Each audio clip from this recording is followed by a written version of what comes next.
Hello, sporty people, and welcome back to the Sporty Side Up. It's barely 5 days before the World Cup, and on Sporty Side Up, we are doing a rundown of teams from Africa that will be taking part in the World Cup. We're starting with Nigeria. Please stay with us.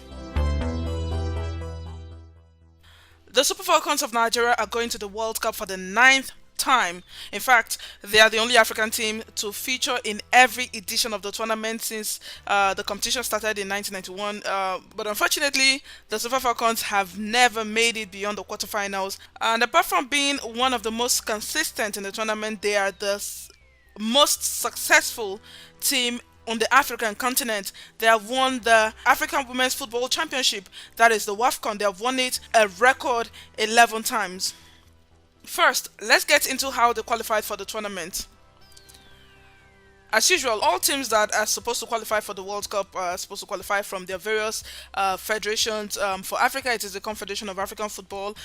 They sanction the Women's Africa Cup of Nations, WAFCON. The Super Falcons continued in their routine or tradition, if you will, of qualifying for the Women's World Cup when they urged Cameroon in the quarterfinals of the WAFCON that was hosted by Morocco last year in 2024. That competition in Morocco was won eventually by South Africa. We've settled how they got into the World Cup. Let's see who will be playing in Australia and New Zealand. One person to look out for is Asisa Toshala, the star girl of Nigeria's women's football. Yeah, Asisa Toshala is a five-time African Women's Footballer of the Year. She's a star performer. She plays for Spanish female league side Barcelona, and she got 21 goals for Barcelona last season. She was a former Arsenal and Liverpool player, and she's the first African female player to score in a UEFA Champions League game and has helped Barcelona reach the semi-finals 3 consecutive times. And she also helped them get to the final of this year's UEFA Champions League. Aside Asisa Toshola, other forwards in Australia are Rashida Dajibade, Uche Nakanu Desire, Okwaronoze Gift Monday, Francisca Odega, Ifoma Onumonu, and Esther Okoronkwo. Yeah, those are the forwards. Moving on to the defender, we have Onome AB, who is making her 6th straight World Cup finals in Australia and New Zealand. She will be the oldest player to play at the Women's World Cup in Australia and New Zealand, and will be only the third to achieve being one of the oldest players at the tournament. The last people to do that were Brazil's Formiga and Homaresawa of Japan. Onome will not just be going to the World Cup to break the record of being the oldest player at the women's tournament, but she also wants to lead the team to better their performance.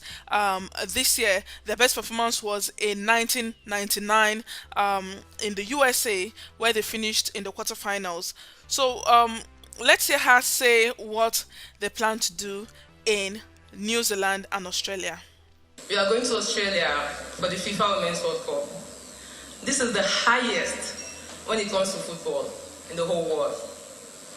As we go to represent our very own country, Nigeria, I want to ensure Nigerians that we are not just going there to be part of the competition. We've passed that stage. But we are going there to break records and surpass our previous outing, which was round of 16. We promise that with our hard work, discipline, love, and unity in the team, we'll go there, play our best, and make Nigerians and ourselves proud.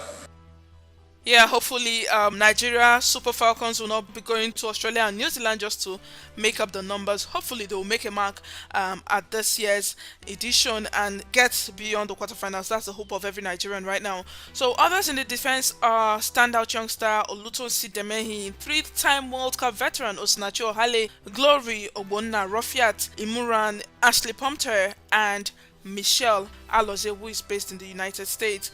To the midfield, we have teenager Deborah Abiodun, Halima Tuainde, Tony Payne, Jennifer Echejini, Rashida Tajibade, and Christy Ucheibe. And for the goalkeepers, we have Chiamaka Nadoze, who has been a regular with Nigeria since she did wonders at the 2018 Under-20 World Cup. Others in the goalkeeping department are Yewande Balogun and Tochukwu Oluehin. So these are the players that will do battle for Nigeria in Australia and New Zealand. So Nigeria will play in Group B alongside 7th ranked Canada, 10th ranked Australia, who are co-hosts, and debutant Republic of Ireland. I expect an easy game against Republic of Ireland. Canada will be a tough nut to crack, as well as the Australians. It will not be an easy game for Nigeria against Australia. For now, the Super Falcons are in the Gold Coast of Australia, rounding off training. And head coach Randy Waldrum, who has recently been at loggerheads with Nigeria Football Federation for several reasons. One of them is lack of proper preparation. Well, let's not go into that. We'll leave that for another time. But what's important right now is for you to know that Coach Randy Waldrum is very, very optimistic with his players, with what his players can do. He's optimistic that the girls can get a win in their first game against Canada. Let's listen to him. You know, it's been very good. Camp's gone really well. The players are working really hard. The talent level is good, and I'm extremely happy. You know, with the first whatever we're into now, day 5, I guess, of training, and it's been fun to watch. Well, I'm confident. You know, we have talent, and we've always said that. And if we can, over these 10 days of training, if we can get them organized the way we want them organized, especially defensively, then we'll have every opportunity to be successful in the Cup. So I believe in the players. Canada, all the focus has been on Canada, quite frankly, and we know how important that first match is going to be to us.